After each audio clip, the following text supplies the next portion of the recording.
Disney's Hunchback of Notre Dame was an excellent movie. It's rather strange, though. It's a Disney movie, and yet it's very dark. Disney has a few dark aspects here and there in their other movies, like The Little Mermaid's slave magic that Ursula uses, or the death of Mufasa in The Lion King. But Hunchback is darker than those. It has themes of lust, racism, sin. I mean, don't get me wrong, compared to the book by Victor Hugo, it's sanitized. In the book, basically everyone except Captain Phoebus ends up dead at the end, at least if memory serves. Still, this children's movie is ridiculously dark for all its colors and dance numbers. I think much of this has to do with the villain Claude Frollo, voiced by Tony Jay. I could probably talk for hours about just Frollo. He's definitely an atypical villain. He's not maniacal like Ursula, or nefarious like Jafar. He's not a Dark Lord cackling madly about how he's going to rule everything. I mean, he's already in charge, and he believes himself to be a devout and holy man. He's sort of like Gaston from Beauty and the Beast, but a different take. Gaston's a heroic archetype with a selfish jerk-ass streak. His motivations are obviously in that vein, and he is honest with himself. Frollo is not. He's constantly blaming everyone else for his own actions. You shouldn't have done that, or you only have yourself to blame, or the gypsy has put a curse on me. The one time he can see his own evil is at the beginning. He kills a woman right in front of a church and gets yelled at by a priest for that and trying to drown the woman's child. Just the right circumstances occur for him to be afraid of heavenly judgment for something that he knows would be his fault. He obviously doesn't get any better, and in fact gets worse. His treatment of Quasimodo, his treatment of Esmeralda... You've chosen a magnificent prison, but it is a prison nonetheless. Set one foot outside, and you're mine. His capture and attempted execution of people who have done him little to deserve that. His burning of Paris and innocent people. Most of it done in front of the same church. But even so, he's convinced what he's doing is right, and his twisted understanding of how morality works has a great effect.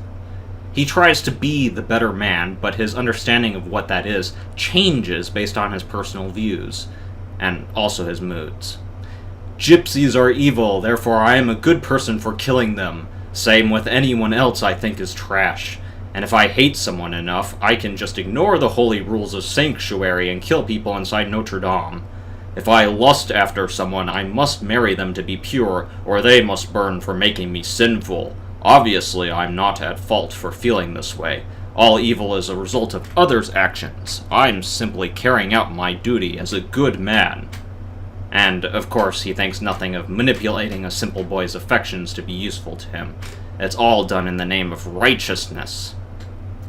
It's a very good lesson for the children about how not to be. It's an example of how you can convince yourself that you're good while hurting others. In a sense, I can understand why the movie is dark. The lesson that Frollo teaches is somewhat complex, but very important. Self-righteous causes create enormous, terrible conflicts, especially ones where we paint entire groups as our evil enemies, or instantly dismiss people for their appearances without empathizing or considering the individuals. We can be cruel and enjoy it, and claim that we're justified while the world around us burns and people suffer for our actions. The extremes to which the movie goes to show that is simply a big underline to that point, and I almost hope that it was intentionally made that way to leave a mark on everyone who watches it. Quasimodo, voiced by Tom Hulce, is someone you can really empathize with. He looks funny, he acts funny, he talks funny, he's scary strong, and yet he has hopes and dreams and even some aspirations. He's imaginative, creative, and handles precious things with a great amount of care. Of course, Disney's not happy unless they're hammering the point into you, so he gets a few songs to tell rather than show his character, when I think it was completely unnecessary.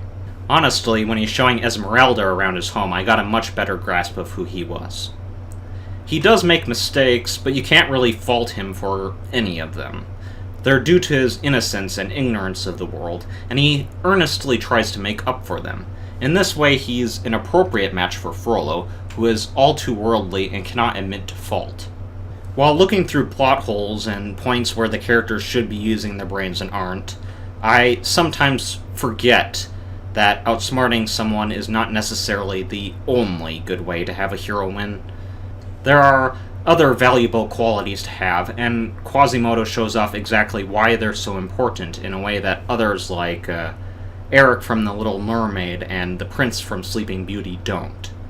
Yes, many Disney heroes are brave, heroic, and kind, but those qualities seem boring, unrealistic, or abstract.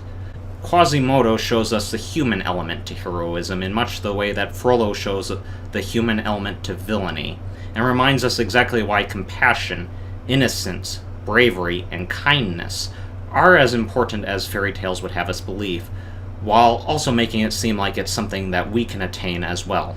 Esmeralda is fun, but also kind. Her biggest aspect is her selflessness, which of course was hit on in a musical number. Apparently everyone except her is selfish because they keep praying for wealth and good fortune.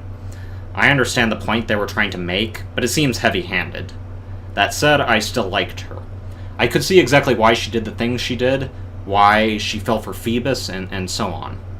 Quasimodo's attraction to her was understandable, and the love triangle between him, Esmeralda, and Phoebus was handled very well. It's not often you see the hero not get the girl that he's fallen for, and him stepping aside for Phoebus was a good ending, because it showed how he grew as a person. It was also a good lesson that not everything will turn out how you think in the end, which is the opposite of Frollo, who could not get over her, and I'm talking about Frollo again. I can't help it, he's just so interesting. Anyways, Esmeralda was great, and Demi Moore did a marvelous job voicing her. Phoebus, voiced by Kline, rounds out the rest of the entire cast. Although he's not as distinctive as the others, he's still got some great lines and scenes. He acts around Frollo, Esmeralda, and Quasimodo to limit the suffering of people as he can, and in doing so pulls the plot together a little bit more. His influence on events is less direct, but no less important.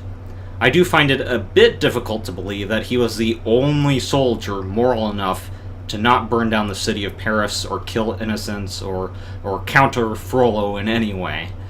But, ah well. The gargoyles could probably have been left out for the most part. If they'd wanted him to have an imaginary friend, they could have just limited it to one gargoyle. My vote would have been the elderly one. It had fit into Notre Dame being an old historical place, and one such friend having sat and looked out over the entire city would have given Quasimodo the supposed wisdom of ages and treated him how he imagined real friends would treat him. It'd be kind of like Quasimodo having a personal relationship with Notre Dame itself. I think that'd fit better than what's in the movie, which is 3 separate wacky personalities who do an entirely unneeded romance musical number, which I've heard is quite off-putting to many people. Even so, the plot is strong, the characters are stronger, and even the bad parts are not enough to really sour the movie.